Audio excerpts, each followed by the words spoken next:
Yo, what's up mga kakibot? Restricted ba ang account nyo sa ads on Reels? Watch this video at tuturuan ko kayo kung paano tanggalin ang restriction ng mga account nyo. Earnings restricted. Your ability to earn money is limited because it's not following our partner monetization policies.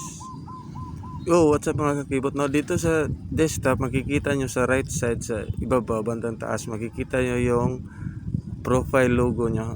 Click nyo yan. Tapos makikita nyo yung dito. Hanapin nyo yung help and support. Then i-click nyo yan. Tapos click nyo yung support inbox. Yan. Dito nyo yung makikita yung mga reports and your alerts. Tsaka yung ibang mga violations nyo. So dito wala na kayong makikita kasi nabura ko na lahat yung mga alert and violations na natanggap ko dito sa support inbox. Inisa-isa ko, tinanggal ko na lahat. Siguraduhin nyo lang lahat ng mga na-post nyo na na-alert is ma-delete ninyo para next step natin wala na tayong problema, burado na lahat, malinis na, wala na tayong violation. Balik tayo sa profile, hanapin nyo yung menu, click nyo yung menu, tapos click nyo yung professional dashboard. Diyan, tingnan nyo yung mga tools niyo kung ano yung mga nawala nyo. Ads on Reels, stars, ganyan. Tapos hanapin nyo yung Business Help Center dito sa bandang kaliwa. Diyan, dito, bandang baba, ayun Business Help Center. I-click nyo yan para ma-reach natin si Meta Business Help Center para ayusin ang dapat ayusin sa mga account ninyo. Yan Meta Business Help Center. Marami tayong pwedeng gawin dito. Kung anong problema nyo sa account ninyo, pwede nyo ayusin dito. Meron dito, how to check your monetization eligibility on a Facebook page or profile. Basahin nyo lang at sundan ang mga instruction na nakalagay sa bawat page para maayos nyo yung mga problema nyo sa inyong account. Dito nyo makikita yung mga pwedeng gawin nyo para maayos ang inyong mga problema sa inyong account. So, meron dito monetization eligibility, check your page and stream ads. So, balik tayo sa home, and then hanapin natin yung how to submit an appeal if your creator content and page or profile is demonetized. So yung mga nawawalang mga ability to earn money, pwede nyong bisitahin ang page na ito sa Meta Business Help Center. So dito pwede nyong ma-appeal ang inyong mga page, profile na demonetize para maayos ni Meta yung mga problema niyo sa inyong account. So basahin nyo na lang din yung mga instructions at sundin nyo. Dito makikita nyo yung Creator Studio. Dito ninyo makikita yung mga status ng inyong mga page, kung okay ba yung mga performance niya, insights, mga viewers, yung performance ng bawat page ninyo.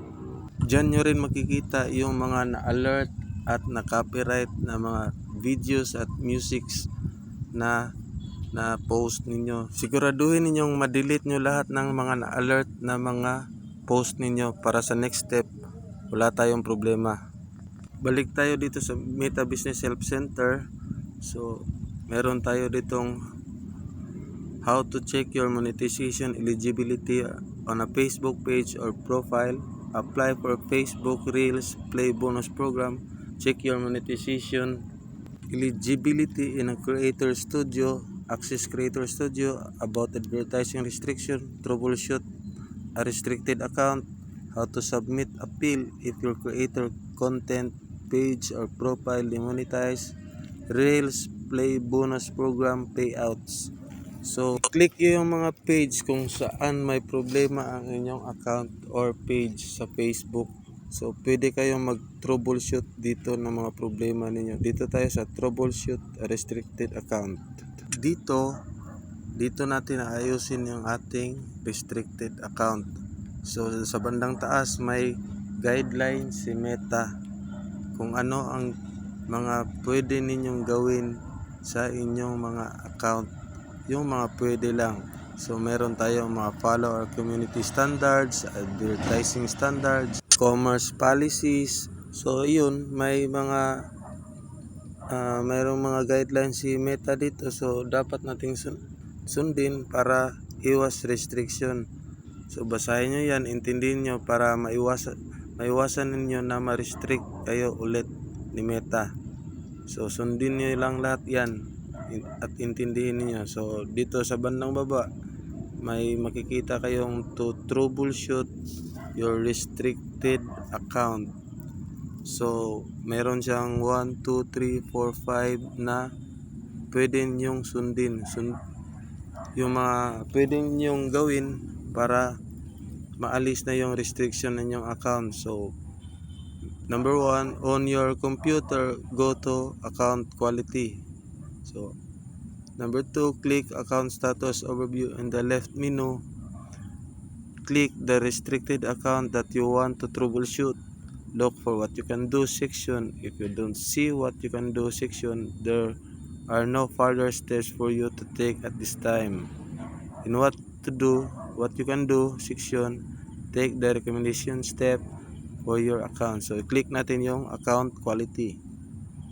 Yan makikita niyo yan, di ba?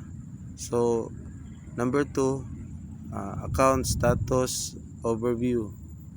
So dito hindi nagre-response, nag-notify na si Meta sa akin na may inaayos pa sila sa account status overview. So pansinin nyo guys, yung account na yan sa baba, meron siyang commerce accounts and catalogs 1. So diyan meron 3 post na nag-violate ng monetization policy standards ng Meta. So binura ko yun lahat. 3 post yun, binura ko. Sa inyong account, i-check ninyo kung meron ba kayong mga post na naka-violate ng policies ni Meta. So i-click nyo dito yung mga violations, i-click nyo yan kung yung post na yan, dyan yung makikita yung mga post ninyo. So pansin nyo, clear na siya, binura ko na yon lahat para pwede na akong mag-request another review. So from step 1, siguraduhin yung naka-delete nyo na lahat yung mga violations, lahat ng alerts, lahat pati yung mga copyright na delete nyo na para click nyo itong request review or another request review para si Meta pag-check ni Meta na clear na kayo, pwede nang ibalik ang inyong ability to earn money sa inyong account at ma-monetize na ulit ang inyong account. So guys, sana nakatulong ako sa inyo guys. Salamat sa pag-watch ng video ko at follow kayo para sa susunod na video.